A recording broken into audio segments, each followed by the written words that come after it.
Hey, friends, and welcome back to the Sunshine Café. I'm Lisa Roers, your host, and today we're diving into number 4 in the series of our hidden health hazards. And I'm guessing that this is one that you might be ignoring every single night. My beautiful guest today is Dr. Vickie Kasper, and her life has been truly an inspiring story, a testament really to her resilience, her faith, and that transformative power that we all have when we start paying attention to our health. She is an OBGYN and has delivered over 5,000 babies, guiding those families through some of those beautiful moments, those precious moments of life's first minutes here on Earth.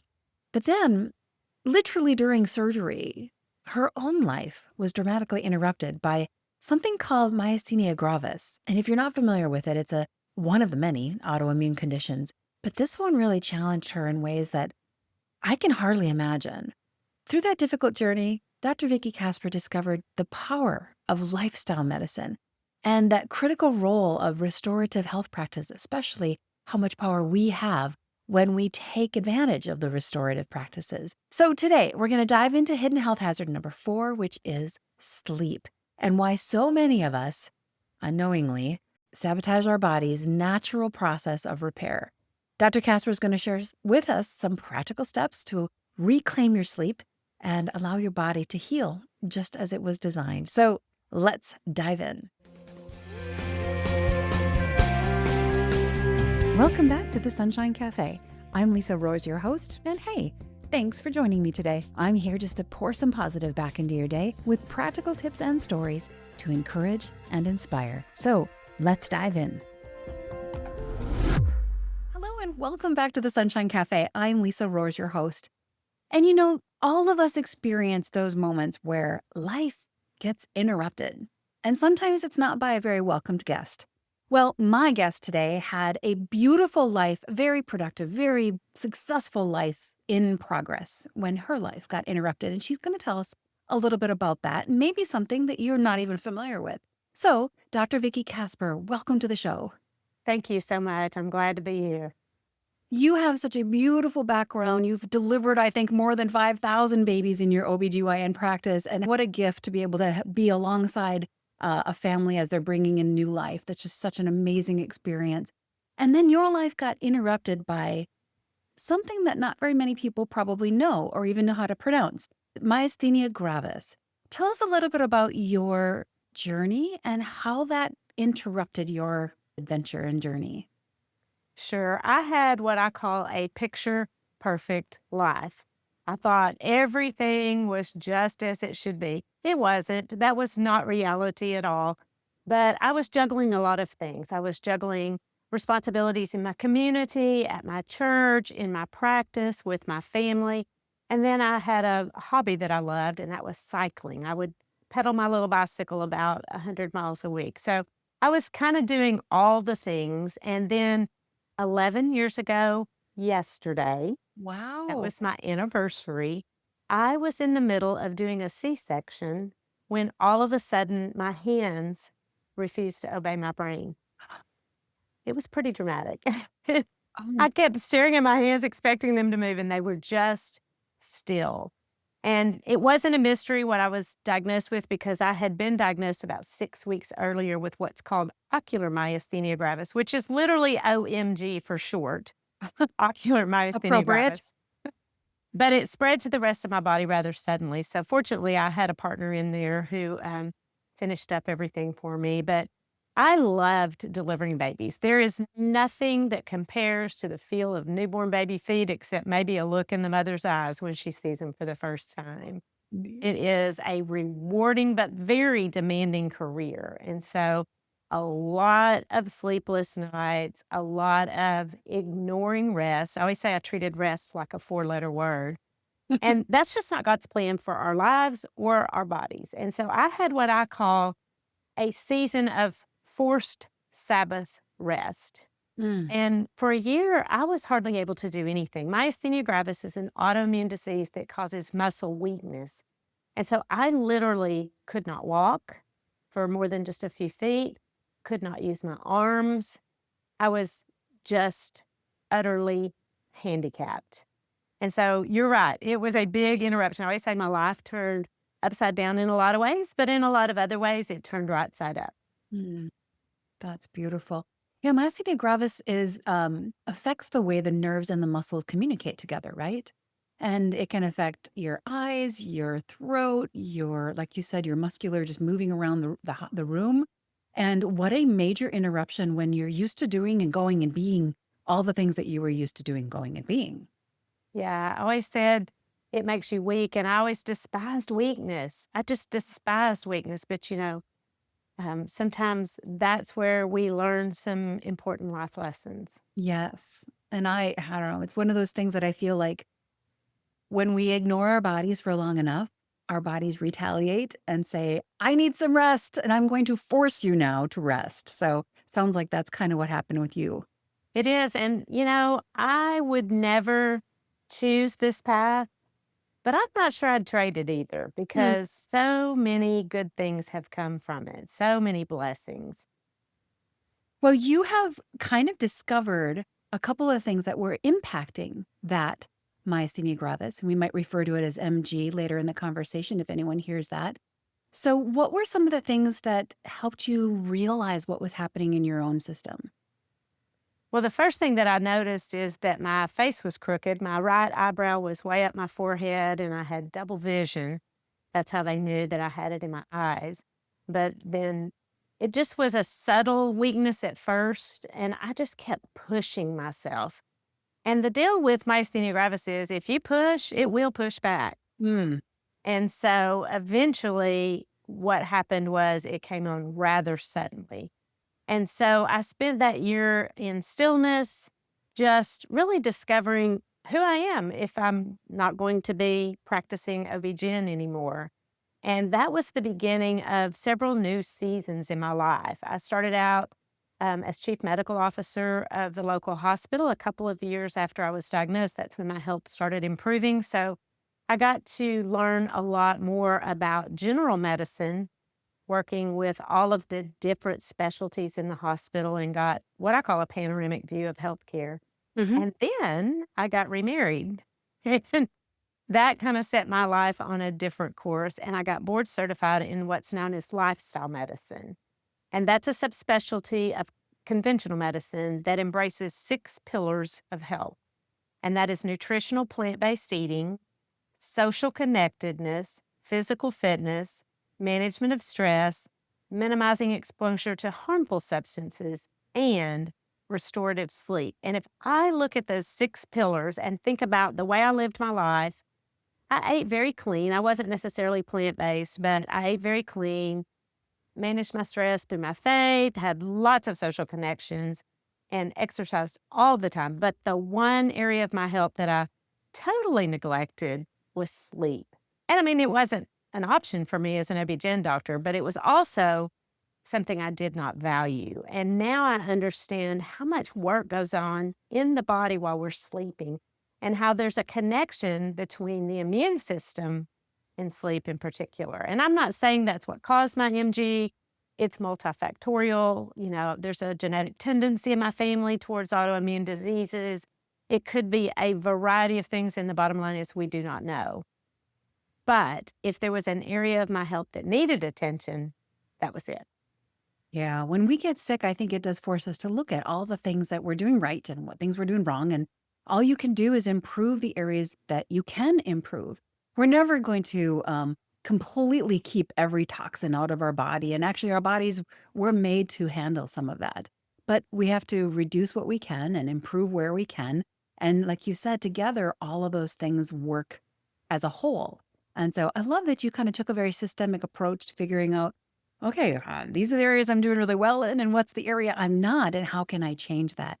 I think you're so right. Especially, I've got a teenager who is kind of moving into that realm of not respecting sleep.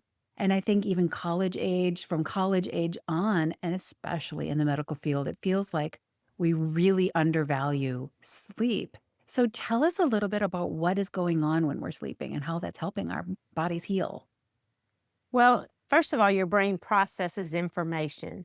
You cannot retain everything that you see and hear and do and experience. Your system would just be totally overloaded. And I think we practically call that overwhelm.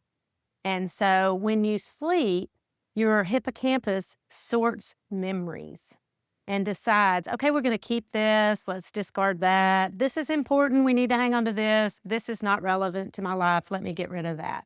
And so your hippocampus is doing some sorting while your amygdala, which is another part of the brain, processes fears. And so if we don't process fears healthy, then that's when we experience things like anxiety. And Mm. so overwhelm and anxiety can certainly be triggered by lack of sleep. And, I think we all know this intuitively that without a good night's sleep, we get our buttons pushed a lot more easily. A lot less patient. Yes.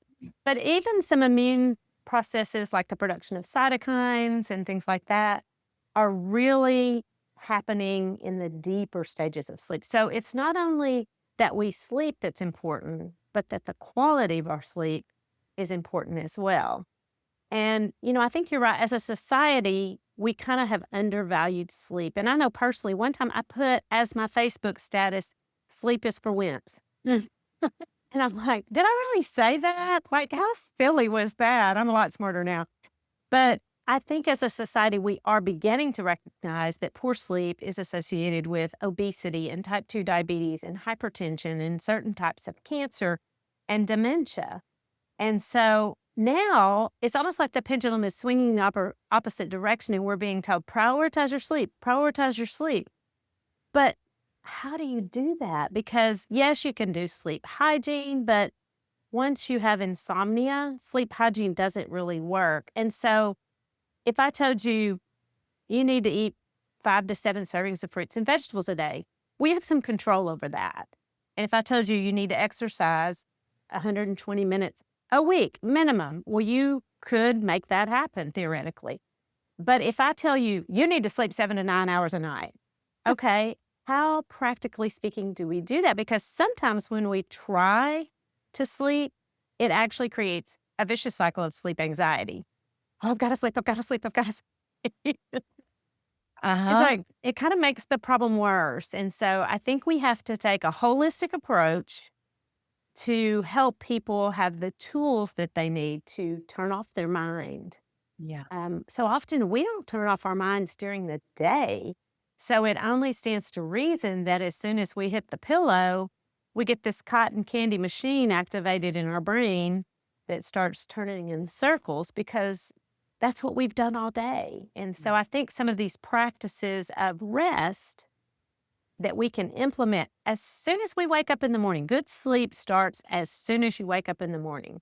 When you go to bed, you should be preparing to wake up energized. When you wake up, you should be preparing for restorative sleep. Mm. And so I think we need to give people practical tools that are easy to implement without pressuring people to get a good night's sleep. So true. Yeah, because then you lay down and you're like, okay, gotta sleep, gotta sleep, gotta sleep.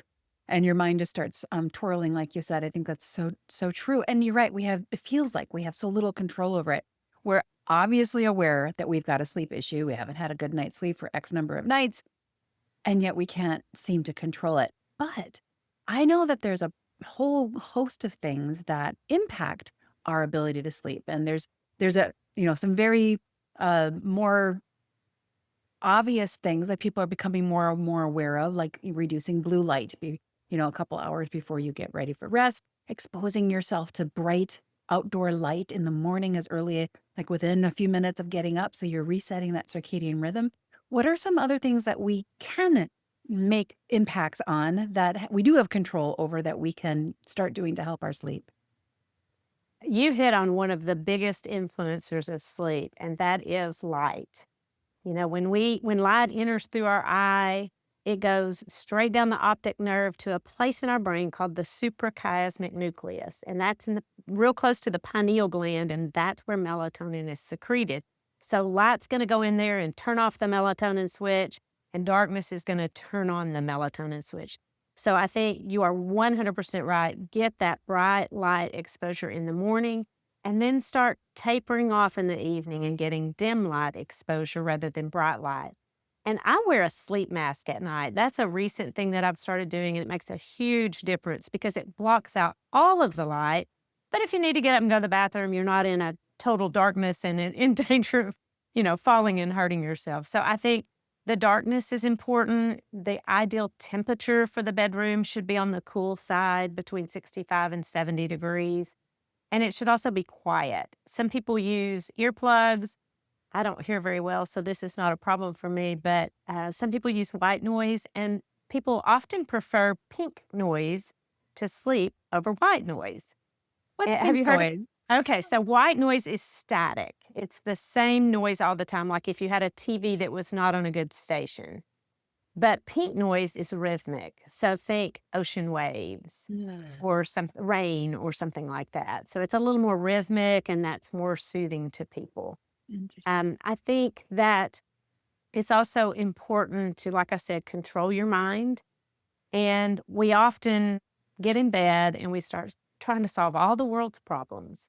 We rehearse conversations that we've had during the day. We worry about if we hurt someone's feelings or if someone hurt our feelings, and then we start planning what we coulda, woulda, shoulda said and do the next day. And so there are some little exercises that I recommend. This is not a simple, okay, here's a strategy, implement this. It sometimes takes some there's something called cognitive behavioral therapy for insomnia that is really the root treatment for true insomnia, the diagnosis of insomnia. But if you're just having a night where you can't turn off your mind, one of the things you can do is called cognitive switching.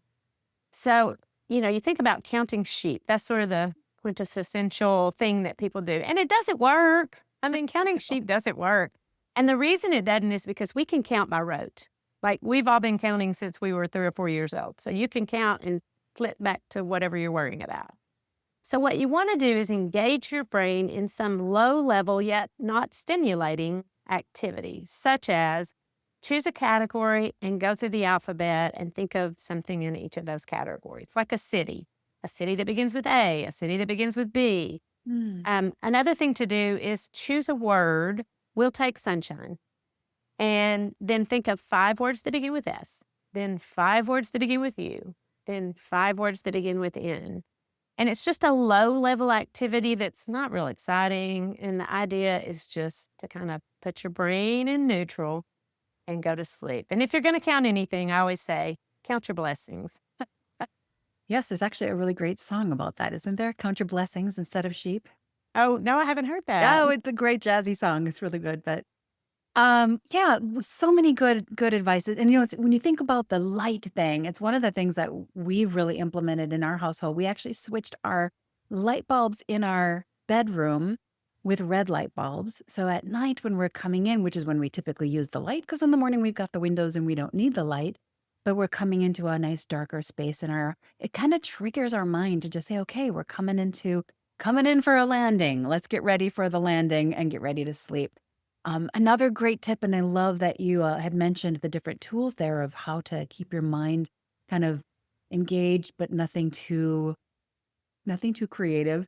But just to have a notebook near your bed, if you do have things coming through your mind, quick jot them down, and then your brain can know, okay, those are not going to get lost. I don't have to keep reminding you.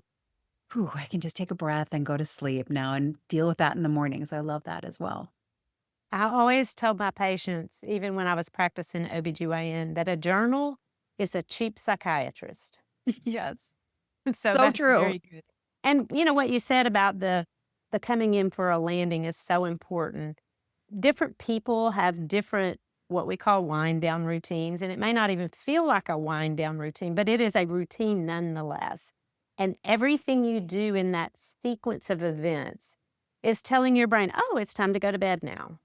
And that's why the bedroom should be used exclusively for sleeping and intimacy, because if you're reading or watching TV or scrolling or thinking and solving all the world's problems, then your brain's like, oh, what are we doing in here? Yeah. Whereas if you go in and you brush your teeth and you put on warm socks and you put on some scented lavender lotion, your brain's like, oh, we do this every night. This is what we do to go to sleep. It's time to go to sleep. And so those routines train your circadian rhythm. And again, from the beginning of the day, I think it's important to move throughout the day. It's important to be mindful of what substances you're putting in your body. The half-life of caffeine is variable. It's very individual, but for most people, it's 5 to 7 hours. So that means if you drink caffeine, 7 hours later, half of it is still lingering in your system. So for me, I can't have caffeine past noon. And I love my 2 cups of coffee in the morning, but afternoon, I cannot have any caffeine.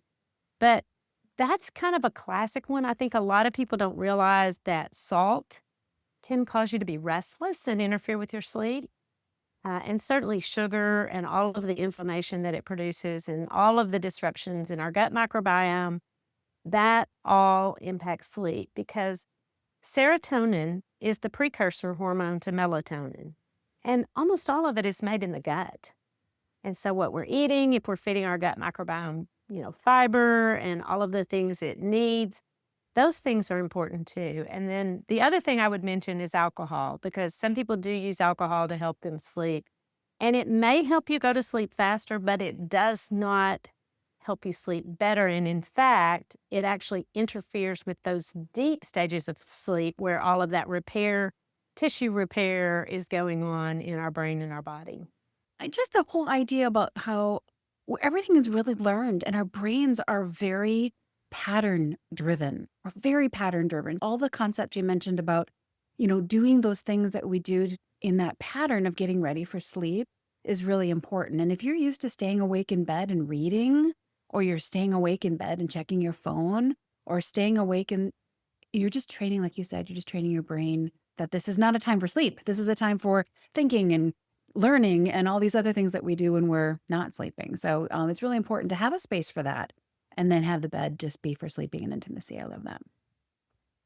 Would like to get back to the myasthenia gravis in the respect of, I think you've referred to that as kind of one of those invisible illnesses.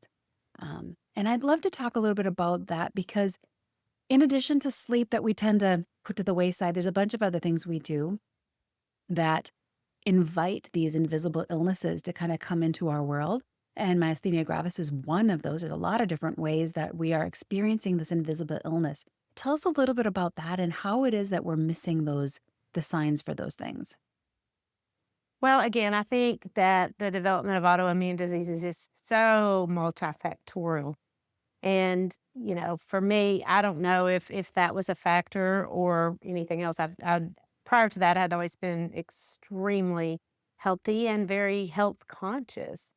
Um, but again, like you said, it is a disruption of the communication between the muscle and the nerve. And what happens is the body sends an antibody to block that communication so that your nerve is sending a signal to the muscle to say move, but your body's muscle doesn't get it because of this antibody. And Right. so I went through lots of treatment, surgery, medication, and one of the medications was prednisone. Mm, And, I call it the evil, wicked drug prednisone because it has so many side effects. It's also very effective. It works very well to treat these things, but the side effects are horrible. yeah. And I was on a huge dose, so I had the great big moon face, and it also made me diabetic.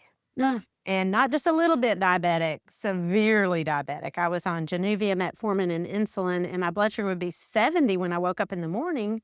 But when I swallowed 60 milligrams of prednisone, it would shoot up to 300. whoa. And so it was very difficult. It was very difficult to try to control that. As I weaned off of the prednisone, that all went away, Mm, thankfully.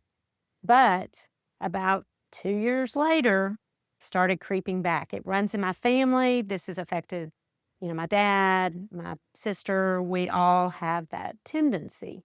And so this is how I got interested in lifestyle medicine. I went to see my doctor and he had checked my hemoglobin A1C and it was really getting to the point where it was about to cross over from pre-diabetes into diabetes. And he looked at me and he said, "Are you willing to make some radical changes?" And I said, "I'd do anything to not be diabetic," because I had felt horrible.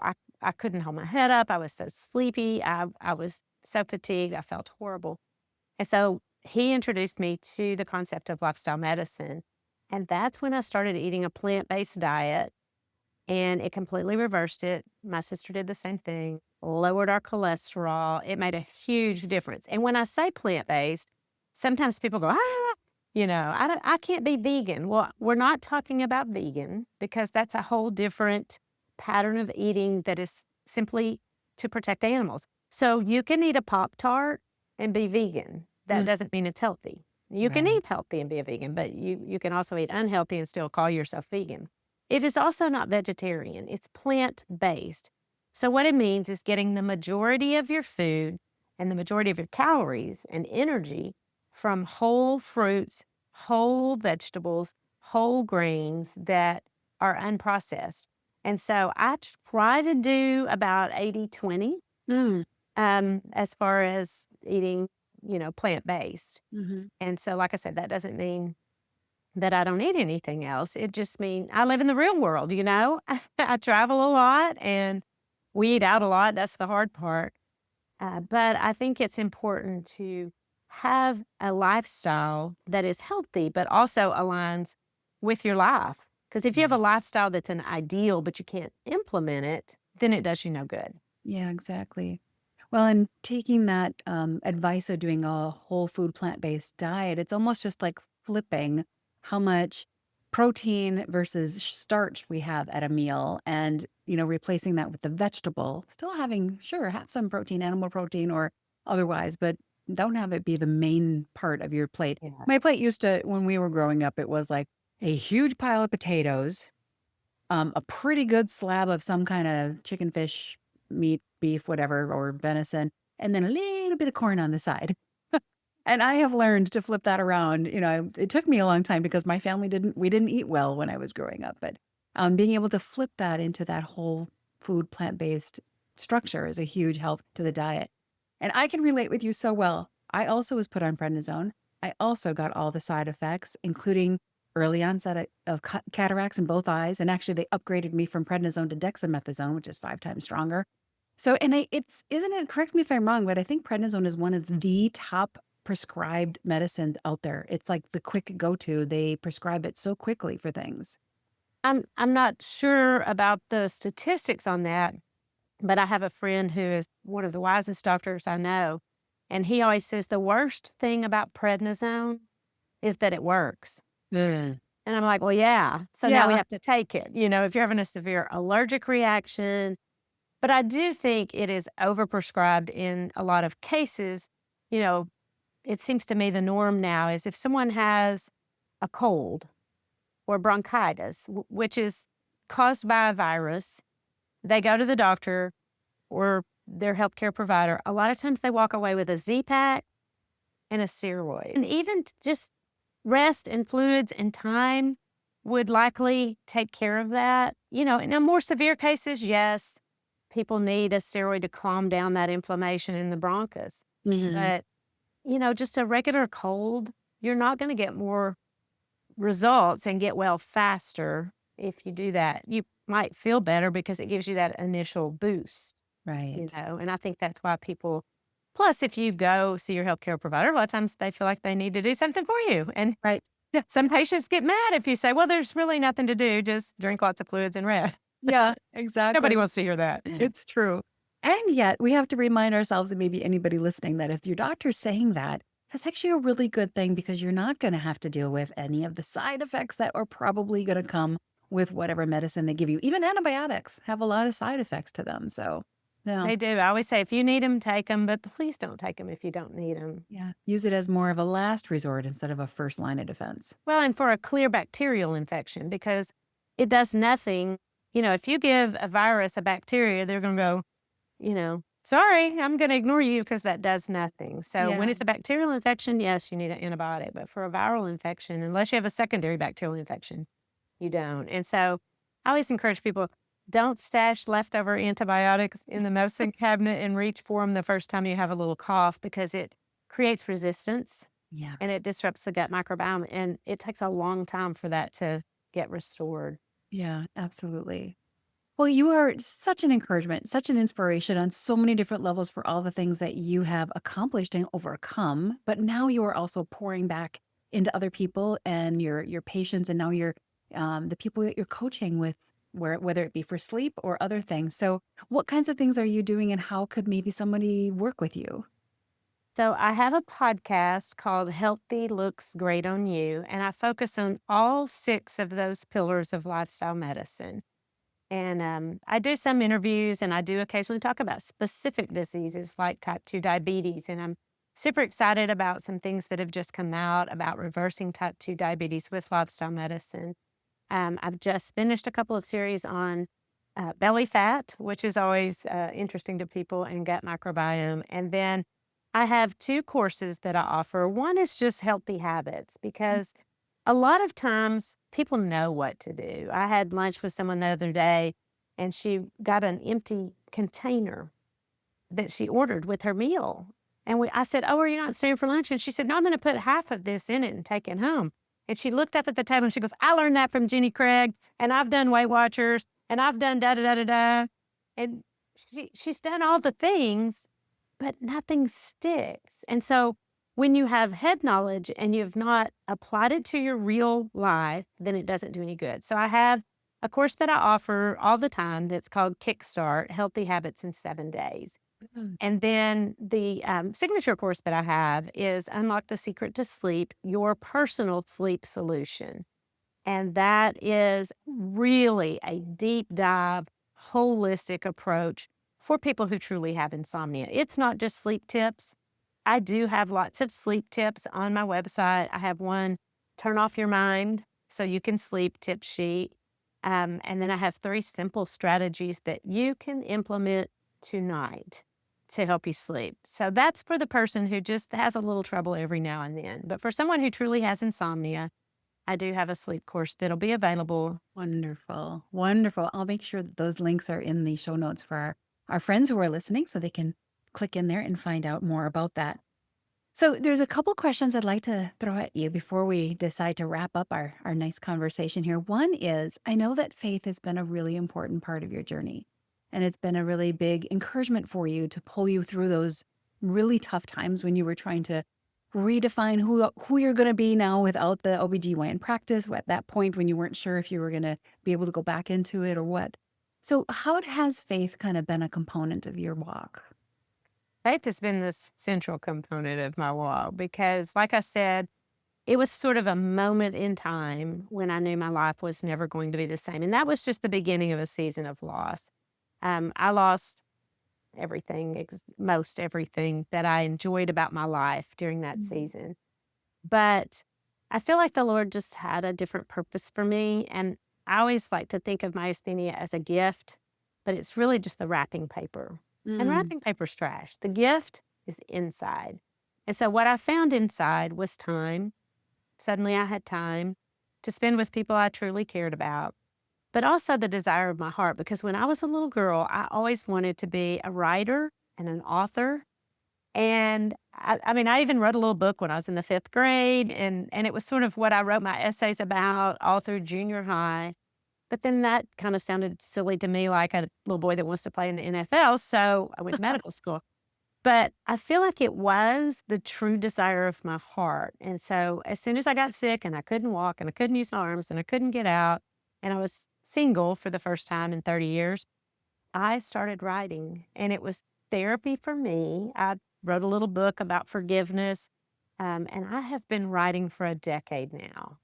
And I love it, and I feel like it's my purpose, and I discovered my purpose in all of this because of my faith, and my story paralleled, a concept known as the Jubilee in the book of Leviticus, and it was a year of Sabbath rest, and Mm. that's what I had. It was forced on me.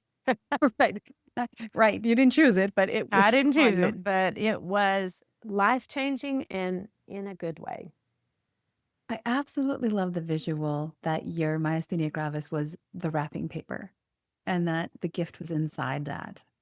It's such a beautiful way of reframing these interruptions that come into our life, with which this is how we started the conversation, that Yeah. life is always going to have these interruptions. And I love how you are reframing that to say, okay, the interruption is just the wrapper. And what is the gift inside of that? And that's really what changes us, molds us, frames us, makes us who we are, like you said, meant to be. Mhm. That's beautiful. Absolutely. Well, we've talked about quite a few things from the myasthenia gravis to the sleep to the invisible illnesses and faith. Before we go, I would love to hear if you have any final words of wisdom, any kind of encouragement that you'd like to leave with our listeners on things that they can do, maybe today, a practical advice or something they could do to take action right away. Well, I tend to share a lot of information, which can be overwhelming. And so I would just encourage people to take one area that they want to focus on and set a goal. Because if you don't set a goal, you don't have a defined destination, then you don't know where you're going to end up. So determine what it is that you want to accomplish and figure out 3 steps you can take to get there today. And then when you achieve that, you can add more steps, but don't make it complicated. Just have a clear destination in mind and 3 simple, small steps that you can take to reach that goal.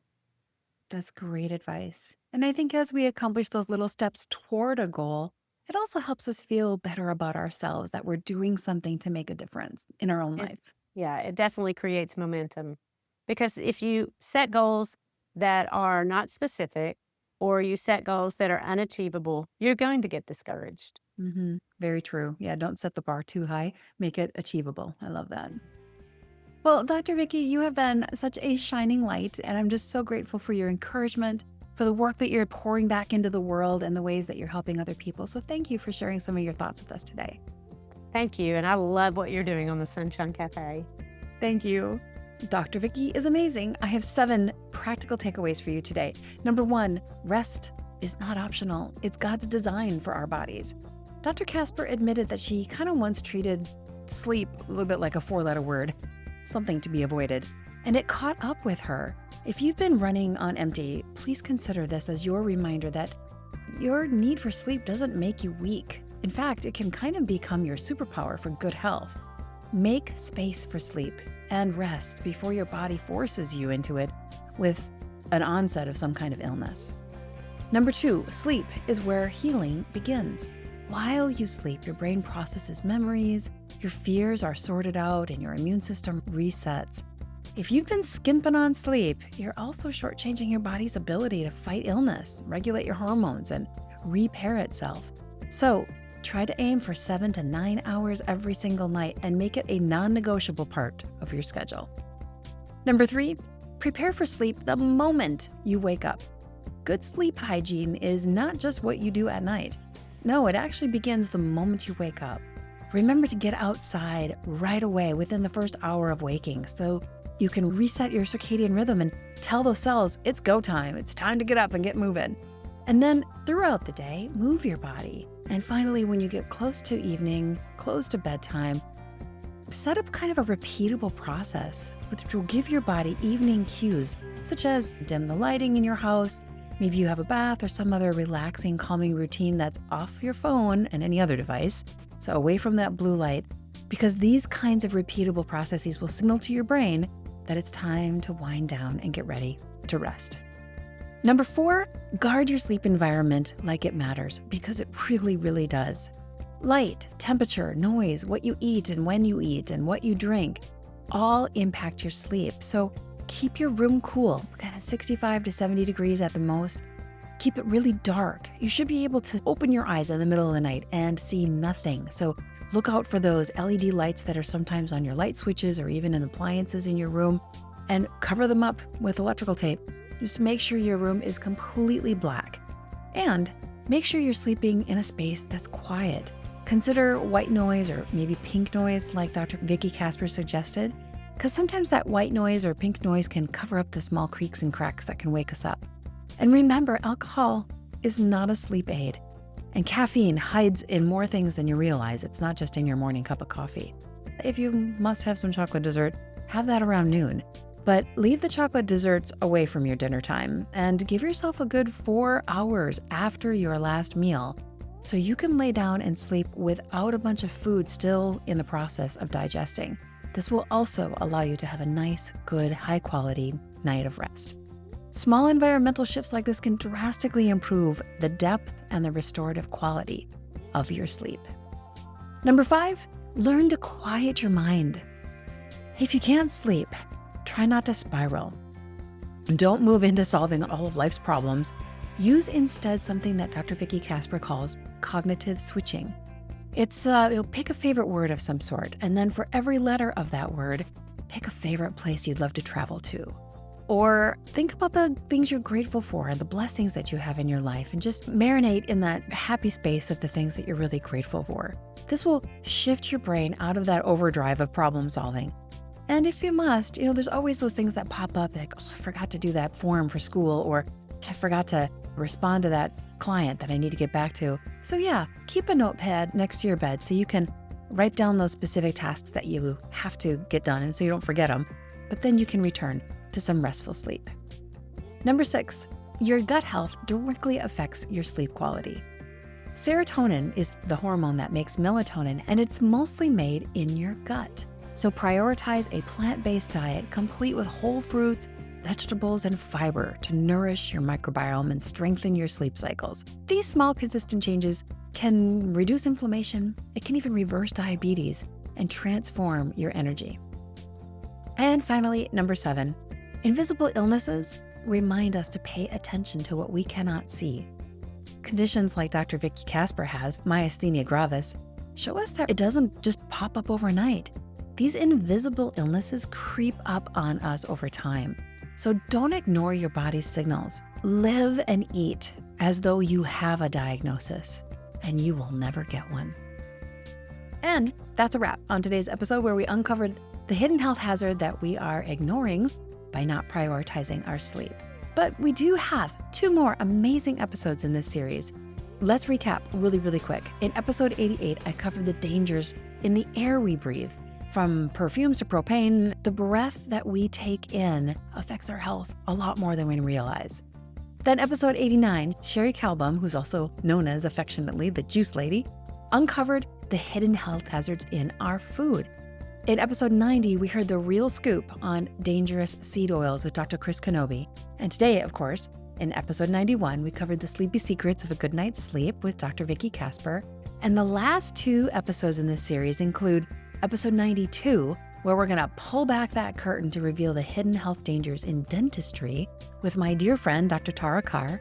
And then we're gonna wrap up this amazing series with the one and only, the charismatic and so relatable researcher, scientist, and professor of brain and cognitive sciences, the one and only, Dr. Susan Pierce Thompson. And she's gonna reveal to us how we can harness our freedom so we can live happy, healthy, and free. So make sure you're subscribed, my friend, and if you would, please share this episode with one of your friends that you know needs to consider ditching the toxins, because better health begins with being more aware, and this healing series could literally change their life. So please share these amazing truths with others, and together we can pour positive back into the world and encourage our friends and family to make better, healthier choices. All right, thank you again for joining me, and I'll see you right back here next week at the Sunshine Café.